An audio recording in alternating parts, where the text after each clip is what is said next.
Hello everybody, my name is Al DePoalo. I'm the Partner Products Manager, and today I wanted to pick up on this indexing Rotary project that started a couple of weeks back, and I've been kind of busy, so I haven't had a chance to really get into all the details of this. But one of the questions that keeps coming up has to do with the Rotary toolpath and how it engages the material, and what control you have over that as far as, you know, having to deal with the stock that's left on the part. So, you know, I don't know if this specifically answers the question that's in the thread right now, but one of the options that you have with the Rotary toolpath has to do with linking.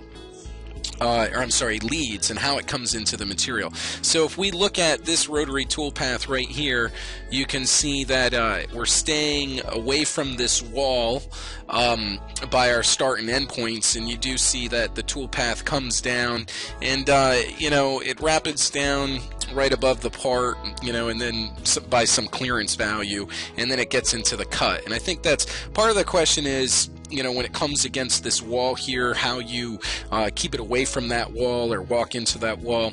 I think the other part of the question is how it engages the material from the Rotary.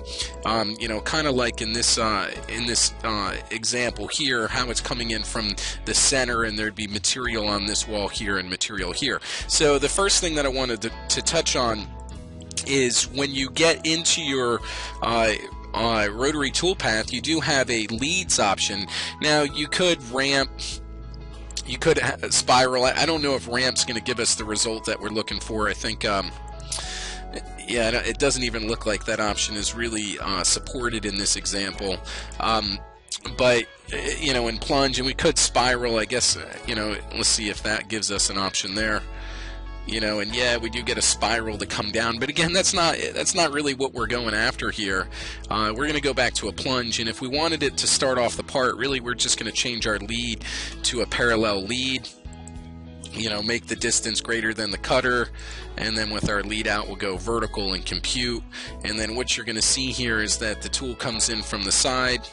Let me turn this down just a little bit.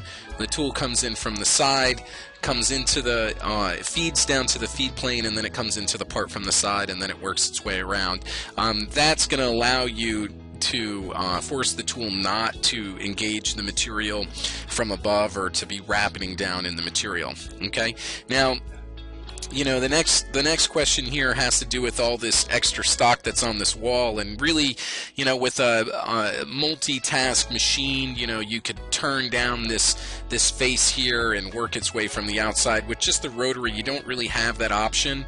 I guess there's a couple of things that you can do. Part of what I was talking about, you know, in some of the other videos, is coming in here and finishing this shape to the best of your ability, you know, by using a profile toolpath to come in here and finish this area or finish this area. And you're going to get close to it, but there's still going to be an amount of material here. Now, one of the ways that you can address this, you know, and I'm just going to do it with this section here, is we're going to come in and we have our start and stop, you know, so we're going to have a step over. So this is going to be 100,000, so let's do 1.860, and then recompute, and this gives us a single pass. Okay, so now we have a single pass right for this area.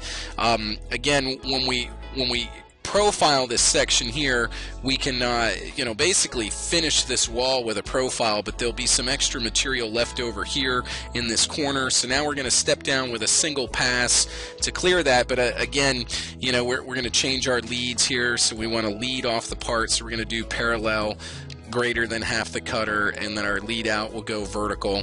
So now it's going to come in from the side here, you know, off the part, and we could extend that, etc. But the other thing that we want to do is we want this to step down because we know there's extra material there. So we should be able to come into our multi-pass roughing, let's say 3 passes at, you know, 50 thou or something like that. So now we're going to step down and remove additional material to get down inside of here. So, you know, hopefully that will help understand, you know, how you can deal with the extra material that's on this wall here, you know.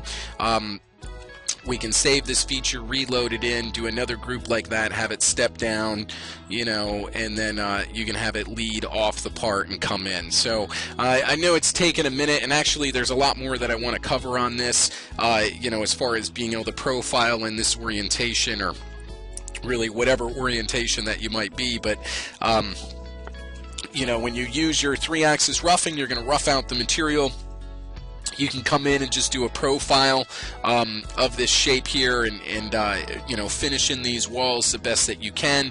And then when it comes to the extra stock that's going to be around this shape here, you can use your rotary, step down, and use a lead to come in off the side. So hopefully that helps understand how you can use this better. I hope to be able to spend more time on this part continued in the future. Please reply back to the thread with any additional questions that you might have, or the Facebook page, or the YouTube page. Thank you so much, guys.